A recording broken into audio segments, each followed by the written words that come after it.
नमस्कार दोस्तों, हम आप लोगों के बीच अगले रोज की तरह आज भी वस्तुनिष्ठ प्रश्न लेकर के आए हैं, जो कि वर्ग 10 के छात्र छात्राओं के लिए काफ़ी महत्वपूर्ण होने वाला है। बिहार बोर्ड के एग्ज़ाम में ये प्रश्न बार बार आती है और बहुत सारे बच्चे इसमें गलतियां कर जाते हैं। तो इसी प्रकार के गलतियां नहीं करने के लिए हम इस चैनल के माध्यम से इस प्रकार के प्रश्न का हल बता रहे हैं। यदि आप लोग को वीडियो अच्छा लगे और हमारे बताए हुए तरीका आप लोग को पसंद आए तो हमारे चैनल को प्लीज़ सब्सक्राइब जरूर कीजिएगा। तो आप लोग के कीमती समय को व्यर्थ किए बिना हम चलते हैं सवाल की ओर। कल हम आप लोग को 10 सवाल बताए थे, आज हम 11 नंबर से बताएंगे। और देखिए, जो सवाल वास्तविक संख्या से है, वर्ग 10 के प्रथम चैप्टर जो है वास्तविक संख्या रियल नंबर, उससे रिलेटिव है। तो देखिए दोस्तों, कि जैसे कि यहाँ कहता है कि निम्न में किसका दशमलव प्रसार शांत है। क्या कहता है दोस्तों कि निम्न में किसका दशमलव प्रसार शांत होगा। दशमलव प्रसार क्या पूछ रहा है कि शांत होगा। तो शांत के लिए क्या होता है कि करना क्या है, शांत जब भी पूछेगा आप लोग से तो यहाँ पे P बट्टे Q जो आता है, यानी कि अंश बटा हर जो आता है, तो हर का आपको क्या करना है, अभाज्य गुणनखंड निकाल लेना है। क्या निकाल लेना है दोस्तों? अभाज्य गुणनखंड निकाल लेना है। और याद रखिए कि अभाज्य गुणनखंड निकालने से पहले करना क्या है कि यदि अंश और हर कटता हो तो उसको काटिएगा अवश्य, और जब नहीं कटता हो उस स्थिति में हर का अभाज्य गुणनखंड निकालना है। और हर का अभाज्य गुणनखंड निकालने पर यदि आपको 2 गुना 5 के रूप में दिखा, यानी कि 2 पर पावर n और 5 पर पावर m दिखा, कहने का अर्थ हुआ कि 2 चाहे दिख जाए आपको या फिर 5 दिख जाए आपको, या फिर 2 की संख्या जितना हो उससे फर्क नहीं पड़ेगा, या 5 की संख्या जितना हो उससे फर्क नहीं पड़ेगा, या 2 और 5 दोनों की संख्या में वृद्धि है उससे भी फर्क नहीं पड़ेगा। लेकिन 2 और 5 के सिवा तीसरा कोई संख्या नहीं दिखनी चाहिए। जितना दिखे 2 दिखे, जितना भी दिखे 5 दिखे, जितना दिखे 2 और 5 दिखे। यदि इन दोनों में से कोई एक भी होता है तो भी क्या होगा, शांत होगा। अब देखिए, यहाँ n और m जो होता है ये पूर्णांक संख्या होता है। तो ये n, यदि n का मान जो है कभी 0 हो जाएगा, जैसे 2 पर पावर 0 गुना 5 आएगा, तो यहाँ पे 2 नहीं दिखेगा, क्योंकि किसी भी राशि पर यदि पावर 0 होता है तो उसका मान क्या होता है, 1 होता है। तो यहाँ पे यदि 2 पर पावर 0 हो गया तो इसका मान तो 1 हो जाएगा। 1 गुना 5 कीजिएगा तो 5 होगा। यदि 5 पर पावर 0 हो गया, गुना 2 कीजिएगा तो भी क्या हो जाएगा, 5 पर पावर 0, तो इसका मान क्या हो जाएगा, 1 हो जाएगा। 1 गुना 2 कीजिएगा तो क्या हो जाएगा, 2 हो जाएगा। तो इसलिए या तो 2 रहे या फिर 5 रहे, या 2 और 5 दोनों रहे अभाज्य गुणनखंड के रूप में, फिर उसका घात जो भी हो उससे कोई फर्क नहीं पड़ता है। तो देखिए, देखते हैं यहाँ पे कि किसमें है।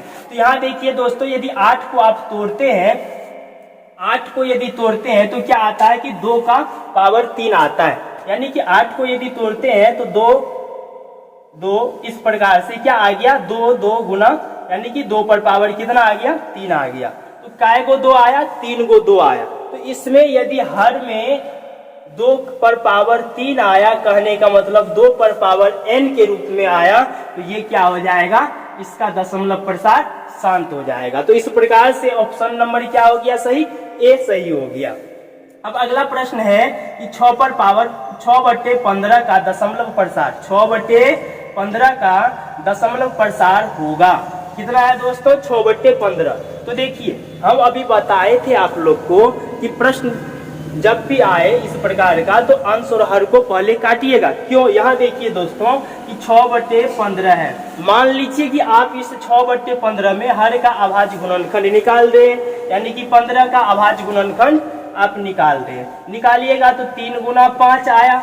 अब तो आप कहिएगा कि सर आप बताए कि 5 और 3 के सिवा, 5 और 2 के सिवा तीसरा कुछ भी आए तो वह गलत हो जाएगा। तो यहाँ पे 3 आया तो यह क्या हो जाएगा, यानी कि अशांत शांत नहीं होगा, लेकिन नहीं, इसीलिए हम बोले कि आपको पहले अंश और हर को काटने के लिए। तो यहाँ देखिए, यदि काटते हैं तो 2 तिया 6 कट जाता है, 5 तिया 15 कट जाता है। अब 3 है नहीं है, इसलिए तो इसका क्या हो जाएगा दशमलव प्रसार। यदि आप इसको काटते हैं तो 2 तिया 6 हो जाता है, 5 तिया 15 हो जाता है। अब ये क्या कैसा आ गया, 2/5 के रूप में आ गया। तो अब 5 का अभाज्य गुणनखंड निकालिए तो क्या हो जाएगा, 5 होगा। तो इस प्रकार से इसका दशमलव प्रसार क्या हो जाएगा, शांत हो जाएगा। क्या हो जाएगा दोस्तों, शांत हो जाएगा। अब उसके बाद देखिए अगला प्रश्न है 13 नंबर में, जो कहता है दो परिमेय संख्या के बीच कितनी परिमेय संख्या होती है। क्या पूछा कि दो परिमेय संख्याओं के बीच कितनी परिमेय संख्या होती है। तो देखिए, दो को परिमेय संख्या के बीच में जब भी प्रश्न आए कि दो परिमेय संख्या के बीच में कितनी परिमेय संख्या होती है, तो कितनी होती है, अनंत होती है। क्या हो जाएगा इसका आंसर, अनंत हो जाएगा। कि दो को परिमेय संख्या के बीच में कितनी परिमेय संख्या होती है, तो अनंत होती है। क्यों होती है दोस्तों, समझ लीजिए। यहाँ पे यदि आप लिखते हैं जैसे 2 और 3 लिखते हैं, मान लीजिए कि 2 एक परिमेय संख्या है, 3 भी क्या है, एक परिमेय संख्या है। मानना क्या है, 2 और 3 परिमेय संख्या। तो 2 और 3 के बीच में काय को संख्या, वैसे देखने से लगता है कि संख्या नहीं है, लेकिन नहीं। अब 2 से बड़ा क्या है, तो यहाँ पे डायरेक्ट गिनती के अनुसार चलते हैं तो 3 कह देते हैं, लेकिन नहीं दोस्तों, 2 से बड़ा 2.1 है, 2 पॉइंट क्या है, 2 है, 2.3 है। इस प्रकार से प्रत्येक के बीच में, फिर यहाँ पे निकालेंगे, फिर इसके भी बीच में, इसके बीच में, सबके बीच में। इसलिए दो परिमेय संख्या के बीच में यदि कभी क्वेश्चन आए कि दो परिमेय संख्या के बीच में कितनी परिमेय संख्या होती है, तो कितनी होती है, अनंत होती है। और ये अनंत का सिंबल कभी कभी जो है इस प्रकार से भी दिखा देगा। तो ये क्या है, उल्टा 8 को क्या कहते हैं, अनंत कहते हैं। समझ गए। अब देखिए उसके बाद अगला क्वेश्चन क्या है 14 नंबर में, कहता है निम्न में कौन अपरिमेय संख्या है। निम्न में क्या पूछा दोस्तों, कि कौन अपरिमेय संख्या है। तो इस क्वेश्चन को कभी ऐसे भी पूछ देता है कि निम्न में कौन परिमेय नहीं है। परिमेय नहीं है कहने का अर्थ अपरिमेय, परिमेय नहीं है तो क्या है, अपरिमेय। तो इस क्वेश्चन को ऐसे भी पूछ देता है कि निम्न में कौन अपरिमेय नहीं है, जैसा कि कल हम आप लोग को बताए थे। तो देखिए दोस्तों, यहाँ पे क्या पूछा कि अपरिमेय है, यानी कि परिमेय नहीं है। तो अगर 64/36 है, इस पे रूट लगल है, यानी कि रूट अंडर 64/36, तो 64 का वर्गमूल निकालिए तो 8 का स्क्वायर 64 होता है, और 36 का भी निकालिए तो 6 का स्क्वायर क्या होता है, 36 होता है। तो इस प्रकार से 64 और 36 का तो वर्गमूल निकल जाएगा। यदि लिखते हैं इसको तो क्या लिखिएगा, 8/6 हो जाएगा। तो इस पे तो रूट हट गया, तो ये क्या हो जाएगा, परिमेय हो जाएगा, जो कि हमारा आंसर नहीं है। अब उसके बाद है यहाँ 81। 81 क्या होता है, 9 का वर्ग होता है। 9 9 81, 9 का वर्ग होता है। तो ये भी दोस्तों क्या होगा, इसको अगर वर्गमूल इसका निकालिएगा तो 9 हो जाएगा। तो ये भी मेरा आंसर नहीं है। अब देखिए कि यहाँ पे क्या करता है कितना बच्चा, इसको भी परिमेय कह देता है, जिसको यहाँ पे क्या होगा, ये जैसे कि देखिए 2.5, उसको कभी कभी लग ऐसा जाता है, स्पीड में आया देख लिया। तो यहाँ पे ये क्या है कि 2.5 है, यानी कि 25 नहीं है। कितना को लगेगा कि 25 भी तो 5 का स्क्वायर होता है। सही बात है, 25 5 का स्क्वायर होता है, लेकिन यहाँ पे दोस्त 25 नहीं, क्या लिखल है, 2.5 लिखल है। तो 2.5 का क्या नहीं निकलेगा, वर्गमूल नहीं निकलेगा। इसलिए ये हो जाएगा अपरिमेय संख्या। राइट आंसर क्या हो जाएगा दोस्तों, सी हो जाएगा। अब चौथा को देखिए, यहाँ पे 49 है, 7 का स्क्वायर होता है। उसके बाद कितना है, 9 है, जो कि 3 का स्क्वायर होता है। तो सबका हल आ गया, लेकिन इसका वर्गमूल नहीं निकला। तो ऑप्शन नंबर सी क्या हो गया, राइट आंसर हो गया दोस्तों। अब उसके बाद चलिए, यहाँ जो 15 नंबर के सवाल है, क्या कहता है, 2 या 2 से अधिक अभाज्य संख्याओं का मौसो है। जैसा कि कल हम आप लोग को बताए थे कि यदि 2 गो अभाज्य संख्या हो या 3 गो हो या फिर अनंत हो, जितना भी कहे अभाज्य संख्या, उसमें से घबराना नहीं है। यदि आपको अभाज्य संख्या का मौसम पूछता है कि चाहे वह 2 गो हो या 3 गो हो या जितना भी दे दे, उसमें घबराने की कोई बात नहीं है। आंख बंद करके 1 मार दीजिए, उसका आंसर मौसम क्या हो जाएगा, 1 हो जाएगा। ऑप्शन नंबर ए क्या हो जाएगा, राइट आंसर हो जाएगा दोस्तों। अब उसके बाद देखिए यहाँ क्वेश्चन दे रखा 16 में कि किसी धनात्मक पूर्णांक a तथा b के लिए a, b का मौसम, उसके बाद क्या है, गुना a, b का लॉसम निम्न में किसके बराबर है। क्या पूछा दोस्तों कि 2 गो संख्या है a और b, 2 गो संख्या क्या है, a और b है, और इसका जो है 2 संख्या a और b जो है, इसका कहता है लॉसो और मौसो का गुणनफल किसके बराबर होगा। तो सूत्र आप लोग को याद होगा, नहीं याद होगा तो हम बताते हैं कि जब भी 2 संख्याओं की मौसो और लॉसो का गुणनफल की बात करें तो क्या लिखिएगा आंसर में, वही दोनों संख्याओं की गुणनफल को लिख देना है।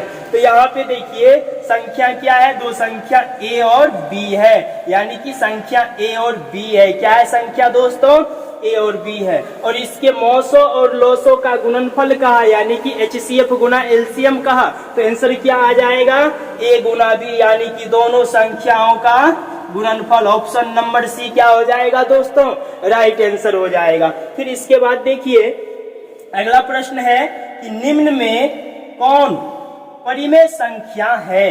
क्या पूछा दोस्तों कि निम्न में कौन परिमेय संख्या है, यानी कि परिमेय है अर्थात कहने का अपरिमेय नहीं है। परिमेय है कहने का अर्थ क्या हुआ, अपरिमेय नहीं है। तो देखिए दोस्तों इस प्रकार के प्रश्न में यहाँ पे क्या लिखल है, √3, तो क्या 3 का वर्गमूल निकलता है, नहीं निकलता है, तो क्या हो जाएगा, ऑप्शन नंबर ए गलत हो जाएगा। अब यहाँ देखिए कि 2√2 बट्टा √2 क्या है लिखल, 2/√2 कितना है। तो अब यहाँ पे देखिए कि कहिएगा तो ये क्या हो जाएगा, परिमेय हो जाएगा। क्या हो जाएगा, परिमेय हो जाएगा। अब कहिएगा कि सर रूट तो 2 है, 2 का वर्गमूल निकलता नहीं है, रूट में 2 है, तो सही बात है 2 का वर्गमूल नहीं निकलता है, लेकिन इसके अंश में 2 रूट में है और हर में भी क्या है, 2 है रूट में। तो √2 कट गया किससे, √2 से बच क्या गया, 2 बच गया, तो 2 तो है यहाँ पे रूट से बाहर, तो अब क्या हो गया, ये परिमेय हो गया। अब यहाँ देखिए ये क्यों नहीं होगा, कल बताए आज फिर बता देते हैं। ये तो परिमेय है 4, लेकिन रूट में 5 है, तो 5 का वर्गमूल नहीं निकलता है, जैसा कि कल बताए थे हम आप लोग को कि परिमेय संख्या अपरिमेय संख्या के साथ यदि परिमेय संख्या को जोड़ दे, गुना कर दे या भागा करे या फिर घटाए तो प्राप्त परिणाम भी क्या होता है, सदैव अपरिमेय संख्या ही होता है। तो देखिए ये भी अपरिमेय होगा और ये भी अपरिमेय होगा, तो ऑप्शन नंबर सी क्या हो गया दोस्तों आपका राइट आंसर, यानी कि 2√2 बट्टा √2। अब देखिए अगला क्वेश्चन है कि यूक्लिड विभाजन एल्गोरिथम 2 धनात्मक पूर्णांकों के निम्न में किसे परिकलित करती है। यानी कि यूक्लिड विभाजन जो वास्तविक संख्या में, जिसमें सवाल आप लोग बनाए वास्तविक संख्या में कि यूक्लिड विभाजन एल्गोरिथम पूछ रहा है कि 2 धनात्मक पूर्णांक के निम्न में किस पर परिकलित है। तो यूक्लिड विभाजन एल्गोरिथम का प्रयोग दोस्तों आप लोग किसके लिए किए थे, कौन सी सवाल बनाने के लिए, तो मौसो यानी कि HCF बनाने के लिए किए थे। तो ऑप्शन नंबर क्या हो जाएगा, बी सही हो जाएगा। क्या सही हो जाएगा दोस्तों, ऑप्शन नंबर बी सही हो जाएगा, ठीक है।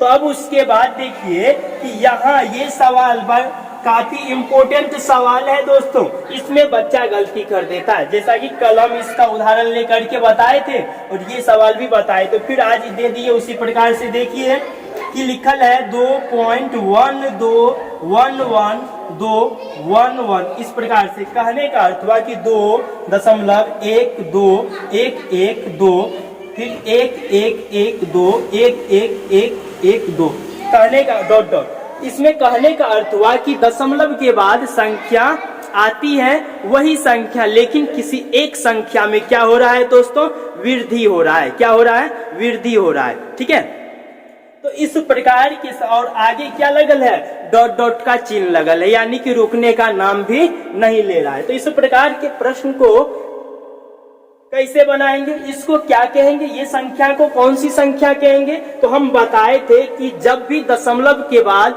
ऐसी संख्या आए जो एक ही संख्या आता हो और बार बार आता हो तो उस पे रेकरिंग लग जाता है। लेकिन जब संख्या 2 गो है या 3 गो है और एक संख्या के अंक में वृद्धि हो रहा है, यानी कि 2 जैसे आ गया यहाँ पे 2.1 आ गया, फिर 2 आ गया, फिर 1 आ गया, इस प्रकार से कहने का मतलब 1 में वृद्धि हो रहा है। तो इस प्रकार के प्रश्न को आप क्या कहिएगा, अपरिमेय संख्या। इस संख्या को क्या कहिएगा, अपरिमेय संख्या कहिएगा। ठीक है, अब देखिए उसके बाद यहाँ 20 नंबर के प्रश्न पे आ जाते हैं कि इसके विपरीत, यहाँ जो ये अपरिमेय हुआ इसके विपरीत यहाँ पे सवाल दिए हैं, तो इसमें क्या हो जाएगा। देखिए